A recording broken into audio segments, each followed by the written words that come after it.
শুনলাম এবার বানের জলে গ্রামটা ডুবে যেতে পারে। এই বৃষ্টিতে গাছের নিচে দাঁড়িয়ে এভাবে ভিজছো কেন?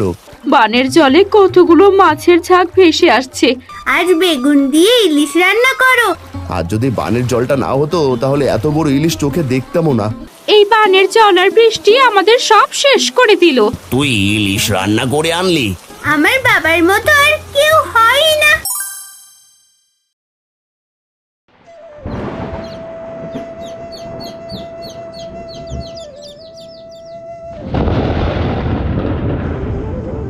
আজ মনে করেছিলাম কাঁথাটা সেলাই করে উঠবো, সেটা কেমন করে হবে? আকাশটা হঠাৎ এমন কালো মেঘে ঢেকে যাচ্ছে, বৃষ্টি এলো বলে।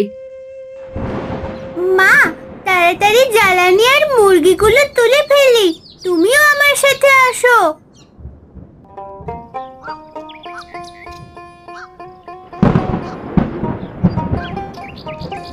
এই রে, আকাশের অবস্থা ভালো নয়, তাড়াতাড়ি পা চালাই, নইলে শুকনো কাঠগুলো ভিজে যাবে।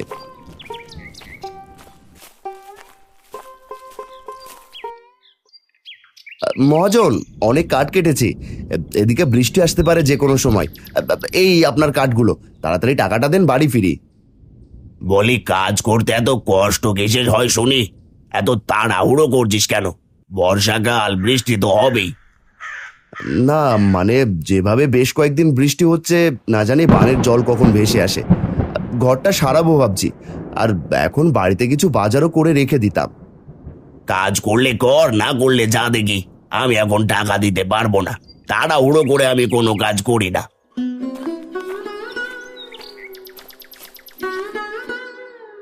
সে সারাদিন কাজ করে দুবেলা খাবার খাওয়ার জন্য।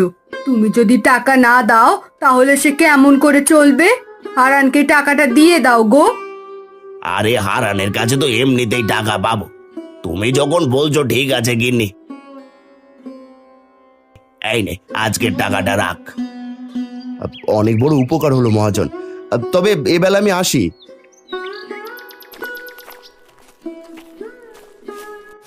তখনই বৃষ্টি শুরু হয়। হারান মহাজনের কাছ থেকে টাকা নিয়ে কিছু বাজার আর কিছু শুকনো খাবার নিয়ে ভিজে জড়সড় হয়ে বাড়ি ফেরে।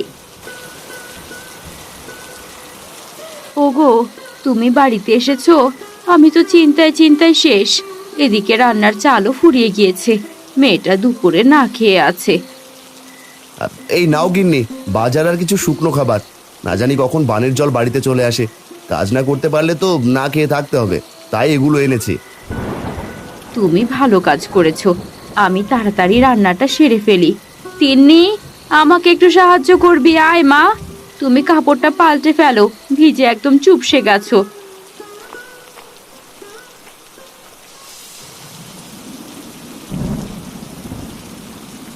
মা, জাল তো বারবার নিভে যাচ্ছে বাতাসের জন্য।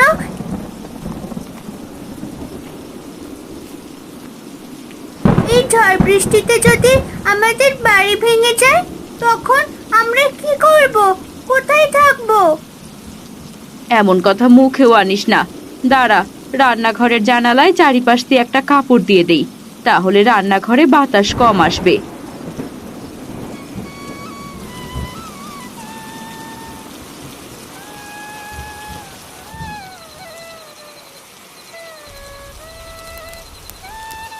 বাহ, তোমার মাথায় দেখি খুব বুদ্ধি।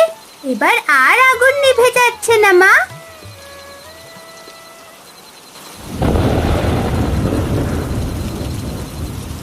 কি করি বলো দেখি, বৃষ্টির জল তো কমই হচ্ছে না, এদিকে বাড়িতে অল্প কিছু খাবার আছে। এমন চলতে থাকলে তো দুদিন পর থেকে না খেয়ে থাকতে হবে। বানের জলে গ্রাম তলিয়ে যাবে মনে হচ্ছে। গিন্নি, আমি কাল মাঠে গিয়ে দেখে আসবো আমাদের ধানের কি অবস্থা। বিধাতার কাছে একটাই চাওয়া, বানের জলে আমাদের ধান যেন ডুবে না যায়। ঋণ করে ধান করেছো, ধান তলিয়ে গেলে ঋণ কেমন করে শোধ করবে? বাবা, এখন খেয়ে নাও তো, কাল সকালে গিয়ে দেখে এসো।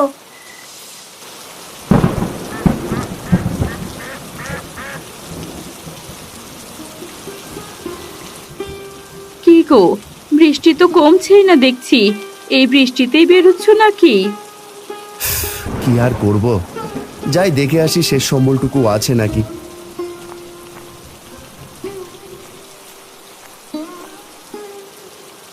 বাবা, এই নাও, ছাতাটা নিয়ে যাও, নয়তো বৃষ্টিতে ভিজে জ্বর করবে তোমার। তুই ঠিকই বলেছিস। গিন্নি, তাহলে আমি গেলাম।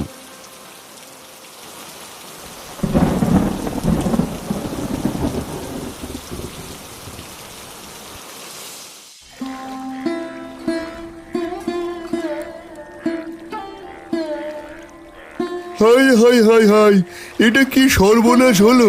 2 দিনের সমস্ত মাছ ডুবে গেল। কত কষ্টের ফসল সব যে শেষ হয়ে গেল। আরে বাপু, তুমি এমন করে কাঁদছো, মনে হচ্ছে তোমার একার ফসলই নষ্ট হয়েছে। সারা বছর কি খাবো সবাই? সকল তরি তরকারি, ধান পাট সব যে ডুবে গেছে। এবার সব জিনিসের দাম বেশি হবে। তোমাদের তো দিন ভালো কাটে, আমার যে সংসারই চলে না। আমি কেমন করে স্ত্রী সন্তানের মুখে ভাত জোটাবো বলো দেখি। কি আবার বৃষ্টি শুরু হচ্ছে? শুনলাম এবার বানের জলে গ্রামটা ডুবে যেতে পারে। তোমরা সবাই সাবধানে থেকো। কি বলছো তুমি ভাই? তাহলে তো গ্রাম থেকে সবাই চলে যাবে। আমাদের তো যাবার মতো তেমন কোনো জায়গাও নেই। তাহলে কি হবে? বৃষ্টি একটু কম হলে আমি শহরে আমার বোনের বাড়িতে চলে যাব। তোমরা এই গ্রামে পৌঁছে মরো বাপু। বৃষ্টি জোরে আসছে, আমি বাড়ি গেলাম। এই গরিবের কষ্ট তো কেউ বোঝে না। দেখলাম তোমার ভাই নতুন ঘর করেছে, তোমরা না হয় সেখানে গিয়ে থাকো হারান ভাই। আমি গেলাম গো। যে যার মতো বাড়িতে চলে যায়। হারান কিছুক্ষণ তার ডুবে যাওয়া ধানি জমির দিকে তাকিয়ে থাকে।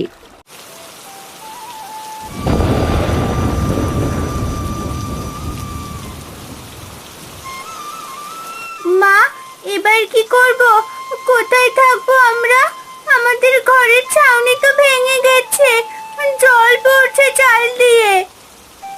ভয় পাস না মা, আমি তো আছি। তোর বাবা এক্ষুনি চলে আসবে। আমরা ওই গাছটার নিচে যাই, চল।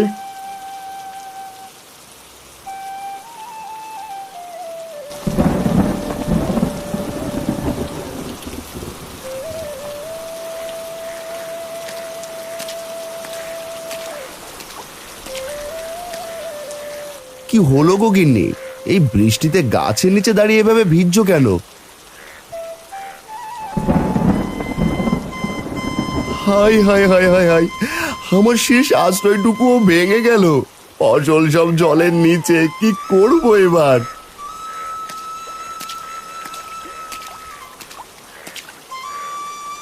এই কি হয়েছে গো দাদা? কি সেই শব্দ হলো? তোমরা ঠিক আছো তো? তিনিমা, ভয় পাস না মা, আমরা সবাই আছি। ভাই, আমার ঘরের ছাউনিটা ভেঙে গিয়েছে। তোদের ঘরটা তো কিছুদিন আগে সারিয়েছিস, বেশ শক্ত। আমাদের কিছুদিন জায়গা দিবি? না না, এটা কি বলছেন আপনি দাদা? 2 একের ভেতরে এমন চলতে থাকলে গ্রাম তলিয়ে যাবে। আমরা কোথায় থাকবো নিজেরাই জানি না। আমাদের বাড়িতে আপনাদের জায়গা দিতে পারবো না। তিনি ঠিক কথা বলেছে, আমাদের 2 রুম ঘর, আমি তোমাদের কোথায় জায়গা দেব? ভাই, ছোট মেয়েটার কথা ভেবে তোমার দাদা এমনটা বলছে। চিন্তা করো না, আমরা কোনো একটা ব্যবস্থা করে নেব। তোমরা ভিজো না, বাড়িতে ফিরে যাও। তুমি ঠিকই বলেছো ভাবি। ওগো চলো, মেয়েটা বাড়িতে একা আছে, তোমার দাদা বৌদি থাকার মতো ঠিক একটা ব্যবস্থা করে নেবে। ওগো, এবার আমরা কোথায় যাব?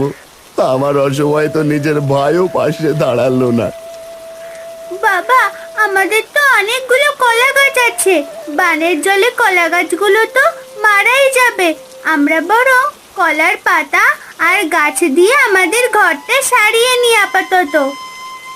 বাহ তিন্নি, তোর মাথায় দেখি খুব বুদ্ধি।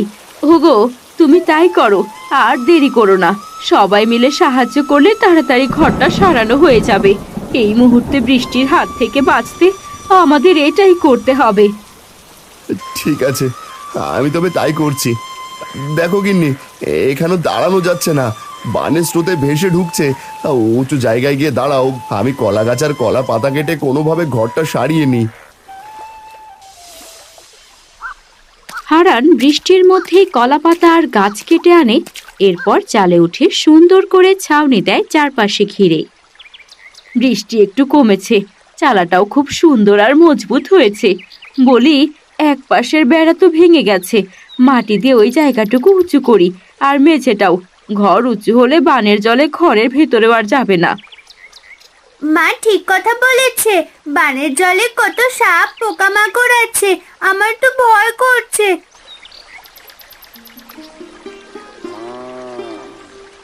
ওই দেখো মা, অনেকেই গ্রাম থেকে চলে যাচ্ছে। এই দৃশ্য খুবই কষ্টদায়ক রে মা। কেউ কি আর তার বাপ দাদার ভিটে ছেড়ে যেতে মন চায়? আমাদের যে কি হবে সৃষ্টিকর্তাই জানেন।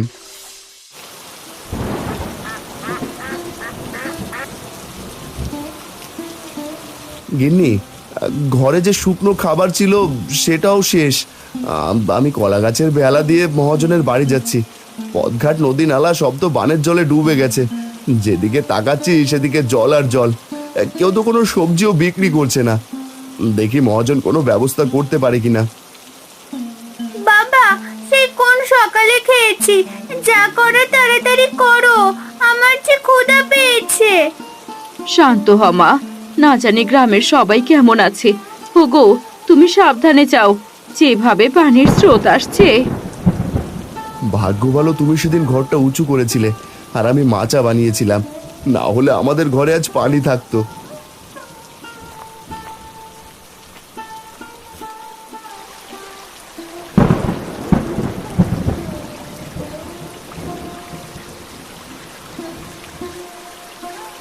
সেই সকাল থেকে বানের জলে মাছ ধরছি, কিন্তু মাছ পেলাম না।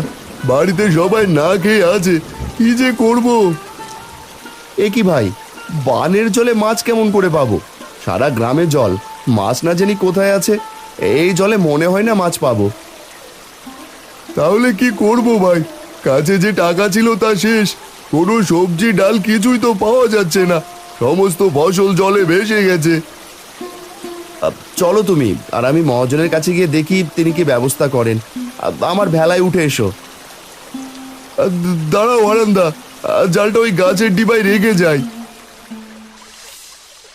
এমনি না খেয়ে মরছি, তোরা আবার এখানে এলি কেন? শোন, আমি কিন্তু কোনো টাকা দিতে পারবো না, আগেই বলে রাখলাম। বরং হারানের কাছে যে টাকা পাবো সেটা আজ নিতে যেতে চাইছিলাম। কি বলছেন মহাজন? আমার কাছে টাকা থাকলে কি আপনার কাছে আসতাম? মহাজন, দয়া করে আপনার টাকা এখন চাইবেন না। সব ধান বানের জলের নিচে, বাড়িতে মেয়েটা না খেয়ে আছে। হায় হায় হায়, আমার পায়ে কি যেন জড়িয়ে আছে। হ্যাঁ, বাঁচাও বাঁচাও, কেউ আমাকে বাঁচাও, আমার খুব ভয় করছে। শান্ত হন মহাজন, একটা সাপ আপনার পাটা পেঁচিয়ে রেখেছে, নড়লেই কামড় দেবে। হারান একটা বড় কাপড় এনে সাপটার মাথাটা ধরে ফেলে। এই বানের জলে আমরা মানুষরা এমনিতেই বহু কষ্টে আছি, আমাদের মারিস না, চলে যা। দেখেছেন মহাজন, যে মরে গেলে আপনার আসে যায় না, সেই আপনাকে আজ বাঁচালো। হারান ভাই, এখানে থেকে লাভ নেই, বাড়িতে সবাই না খেয়ে আছে। দেখি কোনো রকমে খাবার জোগাড় করতে পারি নাকি। হারান, তুই আমার জীবন বাঁচালি। তোকে আমি খাবারের ব্যবস্থা করে দিতে পারবো না, কারণ আমার বাড়িতেও শুকনো খাবার ছাড়া তেমন কিছু নেই। তবে তোর কাছে যে টাকা পাই সেটা আমাকে কিছুদিন পরে দিস, সুদ দিতে হবে না। এইগুলো তুই নিয়ে যা, তোর মেয়ের কিছুটা হলেও পেট ভরবে। বড় উপকার করলেন আমাকে মহাজন, আজ আসি তবে। কি গো, খাবারের ব্যবস্থা করতে পারলে? তোমার মুখে এমন চিন্তার ভাঁজ কেন? এই অল্প কিছু শুকনো খাবার ছাড়ার কোনো ব্যবস্থা করতে পারিনি। তিন্নিমা, তুই এই খাবারগুলো খা।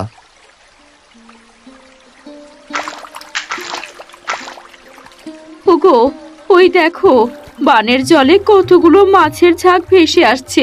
আমি জাল এনে দিচ্ছি, তুমি মাছগুলো ধরে ফেলো তাড়াতাড়ি। তাড়াতাড়ি ঘর থেকে জালটা নিয়ে এসো, বানের জলে ভেসে চলে যাবে মাছের ঝাঁকগুলো। মালতী জাল এনে দেয়। হারান ভেলাতেই দাঁড়িয়ে জাল ফেলে। জালে অনেকগুলো ইলিশ মাছ ওঠে। বাবা, এ তো অনেকগুলো ইলিশ মাছের ঝাঁক ছিল। বানের জলে নদী থেকে ভেসে এসেছে মনে হয়। এত বড় ইলিশ কতদিন খাইনি। এত বড় ইলিশ যে কখনো চোখে দেখবো সেটাও তো ভাবিনি। ওগো, ইলিশগুলো সব একটা বড় পাত্রে রাখতে হবে। দাঁড়াও, জাল থেকে মাছগুলো ছাড়িয়ে নি। গিন্নি, বড় পাত্র আনো ঘর থেকে। যদি ঘরে চাল থাকতো তাহলে গ্রামের দুস্থ মানুষদের এই দুঃসময় দুটো ইলিশ ভাত রান্না করে খাওয়াতাম। মালতী ঘর থেকে পাত্র এনে দেয়। হারান পাত্রে মাছ রাখে, এমন সময় জালে একটা চকচকে ঝিনুক দেখতে পায়। মা দেখ, কত সুন্দর ঝিনুক। তুই এটা নিয়ে খেলিস। গিন্নি, তুমি একটা ইলিশ মাছ কেটে রান্না করো, কিন্তু সব জায়গায় তো জল। আর যদি বানের জলটা না হতো তাহলে এত বড় ইলিশ চোখে দেখতামও না। বাহ, সত্যি খুব সুন্দর ঝিনুকটা। আমি শুকনো খাবারগুলো খাবো আর এই ঝিনুক দিয়ে খেলবো।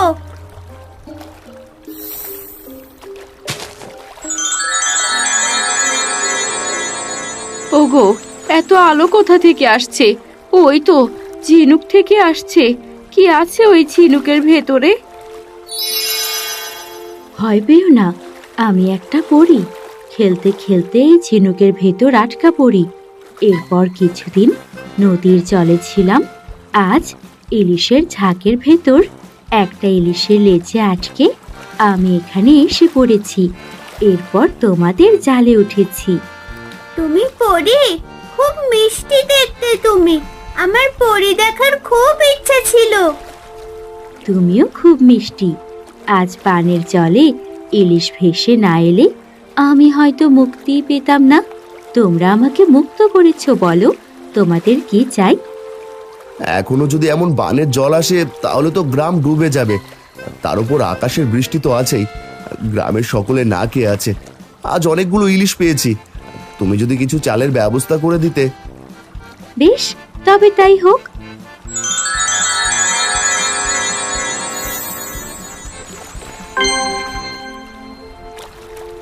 এই হাড়ি থেকে যত চাউল নাও না কেন, এই হাড়ির চাউল শেষ হবে না। তুমি চাইলে এখান থেকে চাউল নিয়ে ব্যবসাও করতে পারবে, তবে সৎভাবে তোমাকে ব্যবসা করতে হবে। আর এই নৌকা দিয়েছি, যতদিন বানের জল থাকবে ততদিন সবাইকে খাবার দিয়ে তুমি সাহায্য করবে। বানে ভেসে আসা ইলিশ ঝাঁক ধরেছ, সেগুলো বহুদিন চলে যাবে। তুমি বড্ড উপকার করলে পরি। আমি আসি, তোমাদের কথা সারা জীবন মনে থাকবে। তুমি আবার এসো কিন্তু। তুমি অনেক ভালো গো। তুমি অনেক ভালো। বিদায়। ওগো, আমাকে তো অনেক মানুষের জন্য রান্না করতে হবে। কোথায় রান্না করি বলো দেখি? কলার ভেলা এখানে বেঁধে দিচ্ছি। কলার ভেলার উপরে চুলা বানিয়ে রান্না শুরু করো। আমি হাঁড়ি থেকে চাল নিয়ে ধুয়ে দিচ্ছি। বানের জলে ভেসে আসা ইলিশের ঝাঁক আমাদের ভাগ্য বদলে দিল।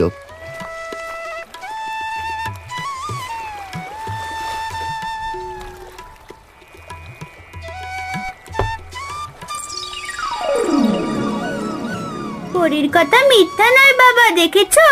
মা, আমিও সাহায্য করছি। আজ বেগুন দিয়ে ইলিশ রান্না করো। টাটকা ইলিশের সাথে বেগুন ভাজা বেশ জমবে।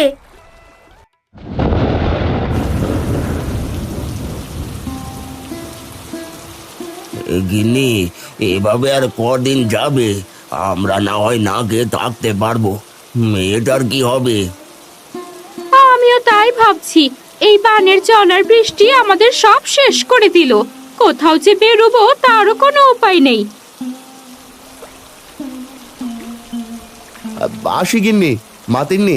চল, সবার প্রথমে তোর কাকাদের বাড়িতে যাই। না জানি তারা কেমন করে দিন কাটাচ্ছে। হাজার হলেও তো ভাই।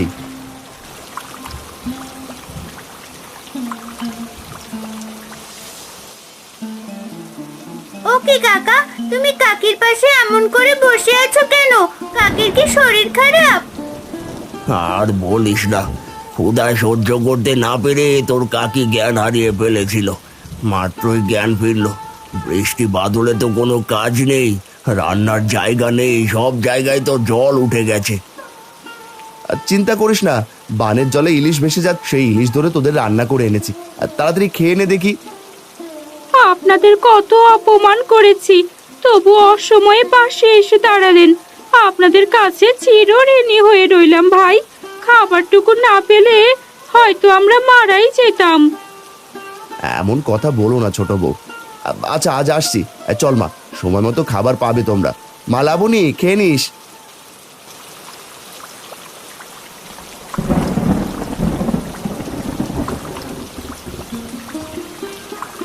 কিরে ভাই, এখনো মাছ ধরছো দেখে এই বৃষ্টিতে ভিজে? কি করব, সবাইকে তো বাঁচাতে হবে। পরিবারের কেউ দুদিন ধরে কিছুই খায়নি পানি ছাড়া। এবার মনে হয় সবাইকে না খেয়ে মরতে হবে গো। কেঁদো না গো কাকু, না খেয়ে মরতে হবে না। বানের জলে ইলিশের ঝাঁক ভেসে এসেছিল, সেই ইলিশ দিয়ে আমরা সবার জন্য খাবার এনেছি রান্না করে। এই নাও, এগুলো তোমার পরিবারের সবাই মিলে খেও। ধন্যবাদ তোমাদের। এই খাবারগুলো না পেলে হয়তো আমাদের কিছু একটা আজ হয়ে যেত। আজ আমি যাই, বড্ড উপকার করলে তোমরা আমার এই অসময়ে। তোমার সাথে দেখা হলে কত বড় বড় কথা বলি, আচ্ছা তুমি খাবার এনেছো বাবা? কি বলে যে ধন্যবাদ দেবো তোমাকে। চলে যেতে চেয়েছিলাম গ্রাম ছেড়ে, কিন্তু এত বৃষ্টিতে বের হতে পারিনি। গরু ছাগল সব মরে গেছে। চিন্তা করো না বৌদি, দেখবে সব আবার ঠিক হয়ে যাবে। আমি আসছি। এখন থেকে যতদিন বৃষ্টি বানের জল থাকবে আমি ততদিন সবাইকে খেতে দেবো। আসি এবার। তো তুই ইলিশ রান্না করে আনলি? আসলে গরিবের মন বড়। আজ দুদিন কিছু খায়নি ভাই। তোর গিন্নিমা তাদের বাড়ি গেছে বেশ কয়েকদিন ধরে। বিপদে আপদে মানুষ মানুষের পাশে দাঁড়াবে, এটাই তো নিয়ম মহাজন। আপনি কত সময় কত কটূক্তি করতেন, আমি কিছু মনে করিনি। আজ আপনাকে এই দুর্দিনে সাহায্য করতে পেরেছি, এতেই আমি ধন্য। তোর উপর আজ আমি অনেক খুশি হয়েছি। সত্যিই তুই মহৎ। এই জন্য তো বলি, আমার বাবার মতো আর কেউ হয় না। আমার বাবা আমার হিরো। পাগলি মেয়ে আমার।